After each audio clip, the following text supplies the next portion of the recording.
Tell me why investors appear to be getting nervous about inflation.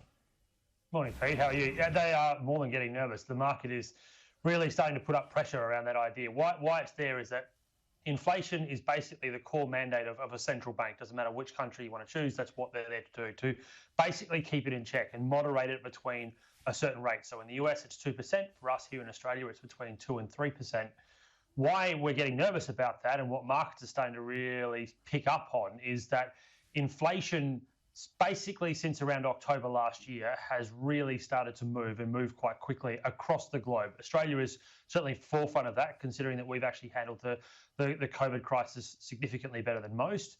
But what markets are starting to price in, they look 12 to 24 months ahead, and they see inflation coming through very, very quickly. It's what's called the reflation trade. And why that matters is that interest-sensitive markets, so property, housing, etc., but also equities, are significantly affected by the possibility that to maintain inflation at those levels, interest rates possibly could rise. But more importantly, in the US particularly, that the quantitative easing program could end. And it's the same here in Australia. Now, over the last day and a half, Jay Powell over in the Federal Reserve, who's testifying to the Senate, he is saying very clearly that that's not going to happen. They're not going to move, and it could even be for 3 years. So markets have rallied off the back of that. But inflation is clearly coming.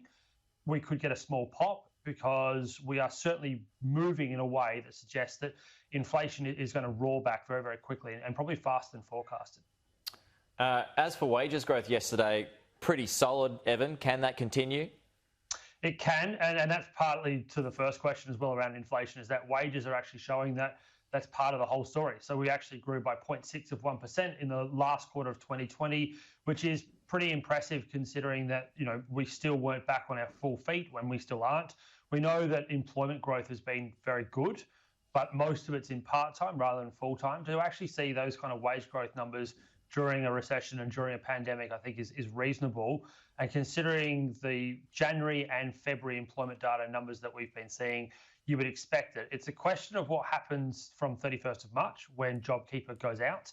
There is likely to be a drop-off in wages in the interim as the actual unemployment rate probably levels out to what it should be rather than being sort of hidden by JobKeeper. So wages are there, and that's probably part of inflation. I will say this, though, it's nowhere near as what it was 2 years ago when wages were growing about 1% per year.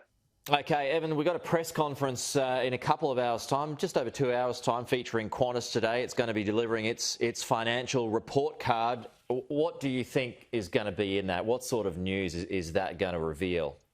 Yeah, I think the report card could almost be put to one side because clearly it's going to be pretty poor. I mean, that's an understatement in terms of what it is. It's a question of whether or not Qantas has started to get back towards about 50 to 60% of pre-COVID levels. It might. What's more important coming from Alan Joyce is the future outlook around it. Qantas is like almost a microcosm for how the economy is going. Do we have the confidence to actually move? Do we actually have the confidence to travel? Is domestic travel, which makes up about 65% normally of their overall earnings, returning? And we know it's not. And he will probably be very strong on not just the vaccine, but also the measures that particularly the states are taking around restriction of travel. And I think that will be more interesting in terms of what he says and whether or not, if we continue down the current path that we've seen basically through January and February, where we have seen border closures again from outbreaks in Sydney, Melbourne, Brisbane, and also in Perth, and what that means for Qantas, or does he say that, if we can get a national consensus about allowing the state borders at least to remain open, what that could actually mean for Qantas, and therefore also travel and transport and hospitality and tourism as well. So I think he will be quite interesting on that respect, and that's what I'll be watching from him, not really the numbers because they will be terrible.